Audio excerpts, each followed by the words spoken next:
अजनबी से प्यार। तुम कब तक यूं अकेली रहोगी। लोग जब उससे यह सवाल करते तो वह मुस्कुरा कर कह देती, आप सबके साथ में अकेले कैसे हो सकती हूँ। उसकी शांत आंखों के पीछे की अब वह हलचल नहीं है। हर पल बोलने वाली अब सबके बीच रहकर भी चुप सी हो गई है, मानो इंतजार हो किसी के जवाब का। कविता ने दुनिया देखी है और उसकी अनुभवी आंखें सब समझती है। ना जाने इस चंचल सी गुड़िया को क्या हो गया है। सुमन, क्या मैं तुम्हारे पास बैठ जाऊं थोड़ी देर? जरूर आंटी, यह भी कोई पूछने वाली बात है। कैसी हो, क्या चल रहा है आजकल?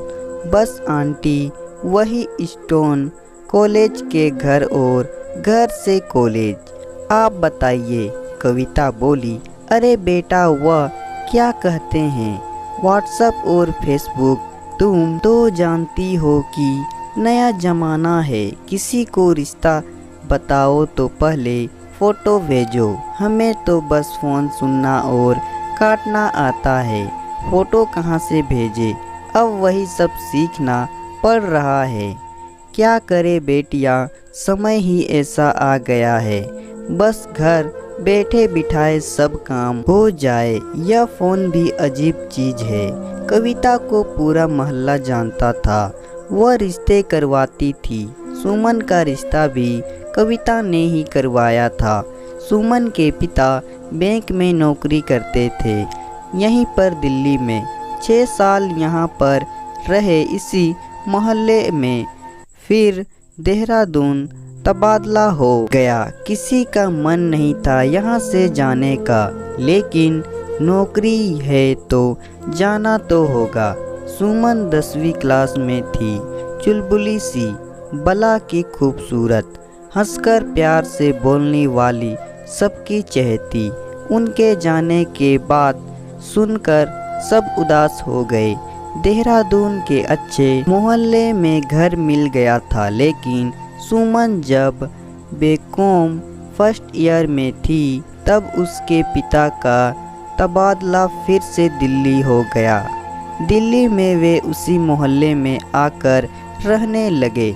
सब लोग खुश थे। इस बात को 2 साल होने को थे। सुमन कॉलेज के 3रे साल में थी। एक दिन कविता सुमन की मम्मी के पास उसके लिए बहुत अच्छा रिश्ता लाई, लेकिन सुमन अभी आगे पढ़ना चाहती थी और लड़के वालों से बात की और वे मान गए कि सुमन बाद में अपनी पढ़ाई जारी रख सकती है। रिश्ता पक्का हो गया। सगाई के बाद एक दिन लड़का रवि सुमन से मिलने आया और वे दोनों घूमने गए। वहाँ रवि ने सुमन को चूमने की कोशिश की। प्लीज़ रवि, यह सब शादी से पहले नहीं, क्या दिक्कत है? यह सब चलता है आजकल और तुम पर अब मेरा हक है, मैं कुछ भी करूं। मेरा हक का क्या मतलब है? मैं कोई तुम्हारी प्रॉपर्टी नहीं। रवि जबरदस्ती करने लगा कि इतने में सुमन के भाई का फ़ोन आ गया। सुमन एकदम से फ़ोन ऑन किया और रोने लगी। अरे क्या हुआ? भाई ने पूछा। भाई, जल्दी आकर मुझे ले जाओ। बता, कहाँ हो तुम लोग? मैं अभी आया। सुमन का भाई वहाँ पहुँच गया। उसके आते ही रवि वहाँ से निकल गया। सुमन, क्या हुआ मेरी बच्ची? माँ ने पूछा। माँ, मुझे रवि से कोई रिश्ता नहीं रखना। सुमन की माँ सारी बात जानकर रिश्ता तोड़ दिया। यह हादसा सुमन को इस तरह से हताश कर गया कि उसने शादी न करने की कसम उठा ली। पर बेटी, आज नहीं तो कल शादी तो करनी होगी ना। इस तरह सारी उम्र अकेले कहाँ काटती है?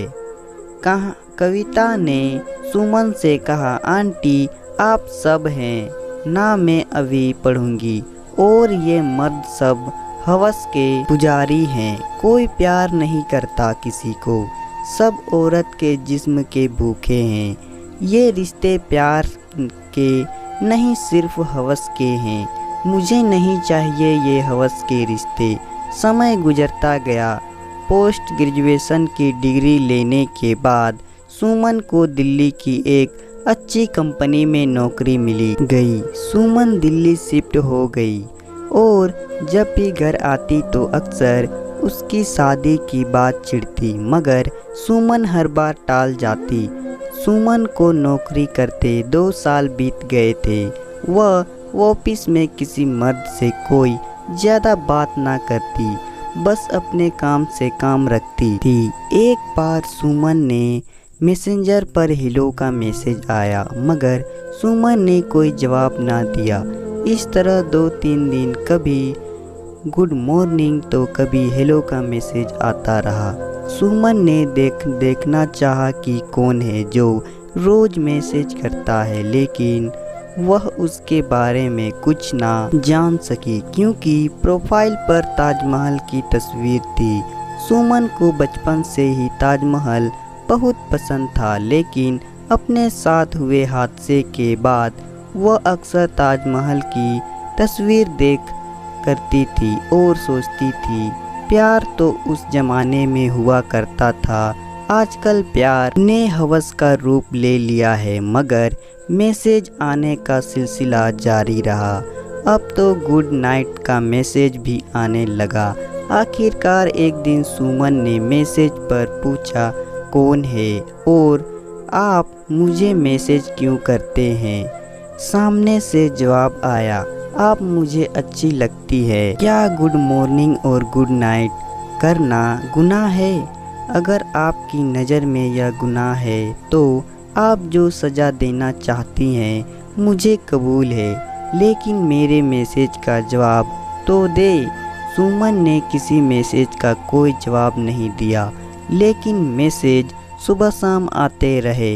वह शख्स कभी कभी अजीब सी चेहरे वाले इमोजी भेजता था, जिसे देखकर सुमन को हंसी आती थी। ना जाने क्यों उस अजनबी से कैसा लगाव हो गया था। सुमन उसके मैसेज रोज पढ़ा करती थी और इमोजी देख देख कर हंसा करती थी। धीरे धीरे सुमन ने भी जवाब देना शुरू कर दिया।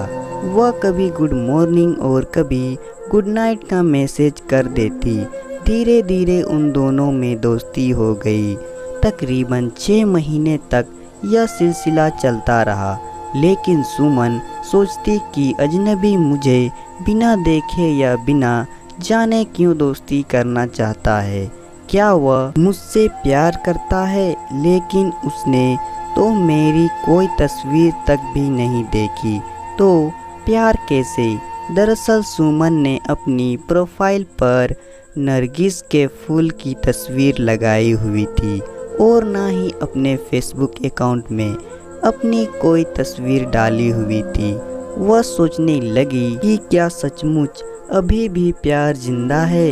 तब सुमन का मन अजनबी की तरफ खींचने लगा।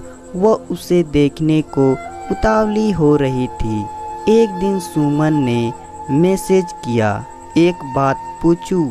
बाप रे, पहले बता तो क्या पूछना है, फिर हम सोचकर परमिशन देंगे। मेरी उम्र मत पूछना। वहाँ से मैसेज आया, कभी तो सीरियस तरीके से बात किया कीजिए, हर पल मस्ती चाहिए। बताइए क्या पूछना है आपको। यह मैसेज करके सैड इमोजी भेज दी गई, जिसे देखकर सुमन हंसे बिना ना रह सकी। आपने अपनी तस्वीर क्यों नहीं लगाई प्रोफाइल पर? जैसे आपने नहीं लगाई, तस्वीर का क्या करना है? दिल तो एक दूजे को जानते हैं ना। अब सुमन शर्म के मारे कोई जवाब ना दे सकी। उसका दिल उछलकर बाहर आने को हुआ जा रहा था। अजनबी की ख्यालों में सूरत बनाने लगी। उसने महसूस किया कि उसे अजनबी से प्यार हो गया है।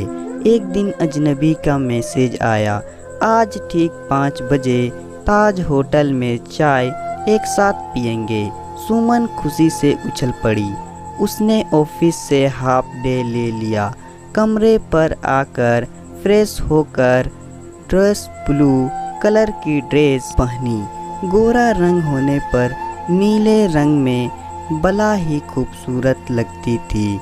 हल्का मेकअप किया और चल दी ताज होटल। सुमन का दिल प्यार की अंगड़ाइयाँ ले रहा था।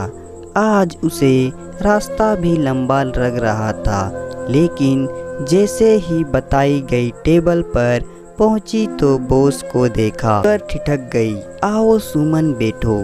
सर आप जी, पर पहले चाय पी ले, जिसके लिए इतने बड़े होटल में आए हैं।